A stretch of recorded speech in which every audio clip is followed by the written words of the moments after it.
Hey guys, I'm Basil and this is the Realme 9, a mid-range phone that costs £249 here in the UK and crams in quite a lot for that money. You get an AMOLED screen with a 90Hz refresh rate, a massive beefy 5000 mAh battery, and there's also up to 13 gigabytes of RAM if you factor in the actual RAM, 8 gigabytes, and dynamic RAM.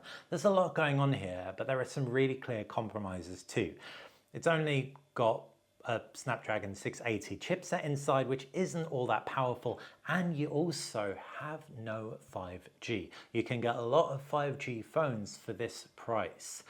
How does it fare after a week though, and would I recommend it? That's what this video is all about, but before I jump into the phone, if you're not subscribed to the channel, please do. It's how you stay on top of everything that I do. Right, first up, when you get the Realme 9, it comes with a case in the box that's a really nice kind of semi-opaque material, and it makes this brilliant, bright, bold yellow design, and the color I got that bit more tapered back, and it's actually a quite nice combination. There's a patterning on the back of the phone as well that looks kind of like sand dunes, kind of like a candy wrapper that's been pressed into the phone, but it feels very nice and matte. It is plastic, and there's a plastic frame as well, but it's well-weighted plastic. It definitely doesn't feel super cheap. We've also really appreciated how Realme's paid some attention to the details. The frame, which has a kind of blasted metal look to it, even though again it's plastic, has a yellow tint which picks up nicely the accents on the back of the phone. The screen's also nice and big, protected by Gorilla Glass 5 with a screen protector on top as well. It's 6.4 inches. Now I say it's big, that means it's big enough for comfortable use. I've got really big hands, I'm a giant, I'm 6'4", but I still found it comfortable. Nevertheless, it's still smaller and more elegant than a lot of other phones like the Poco X4 Pro 5G. The reason it's more elegant also is down to the curved back, which curves really nicely into the frame. And of course, it's just got a smaller footprint.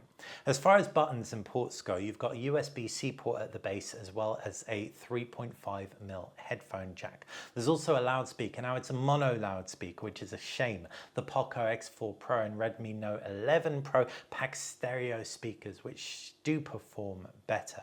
Having said that, the Realme 9 still has that more elegant design. All the buttons are on the right and left hand side, and there's also a SIM slot, which is a triple slot, 2 SIM cards and an SD card slot that can all live in the phone at the same time. The screen, it's a real high point.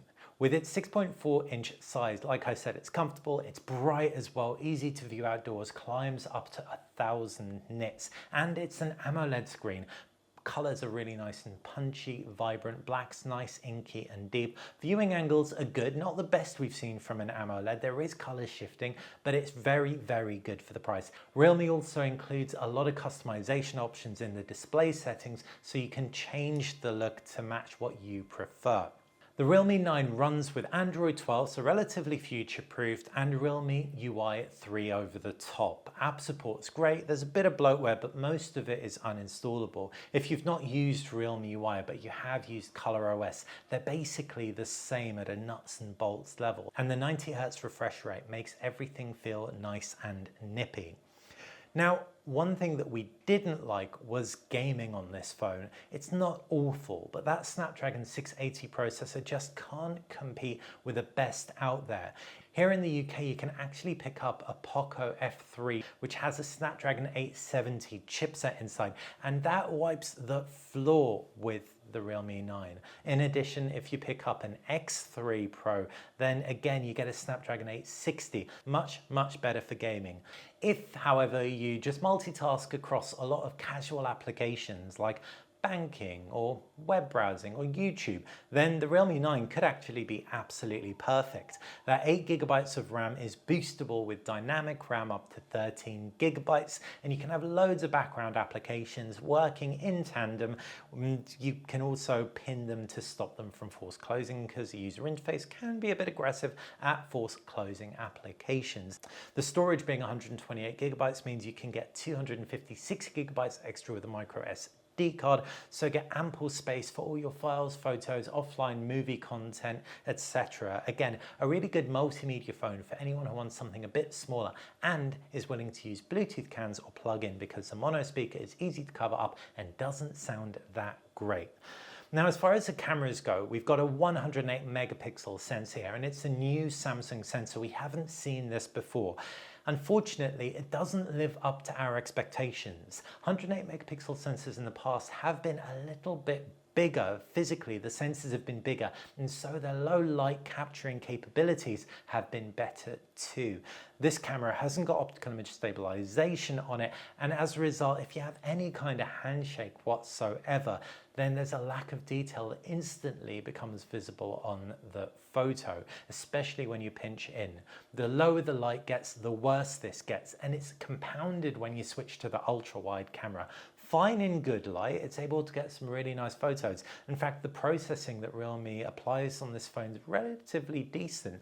You've got dynamic range that does pull out shadow detail quite well for the price point, but as soon as the lights go down, unless you flick it to night mode and even then hold your hand very nice and steady, you're going to get subpar shots.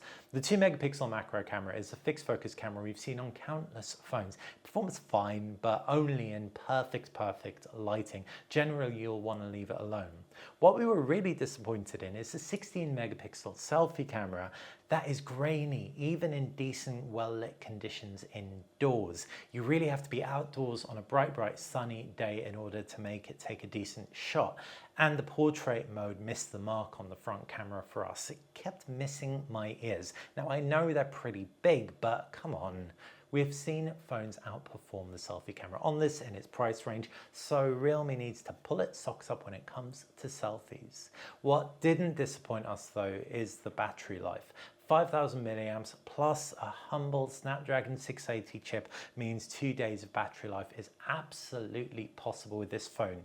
It also charges relatively quickly, again, not the 60 watts plus charging from Xiaomi and Poco phones, but you get a 33 watt charger that powers it up in around 90 minutes, a little bit less in our experience. And so all this comes together to make for a phone that does a good job day to day, but doesn't blow us away. Specifically, if you live in a 5G area, this phone capped out where I live at 30 megabits per second downloads, whereas a 5G Realme phone got all the way up to 130 megabits per second.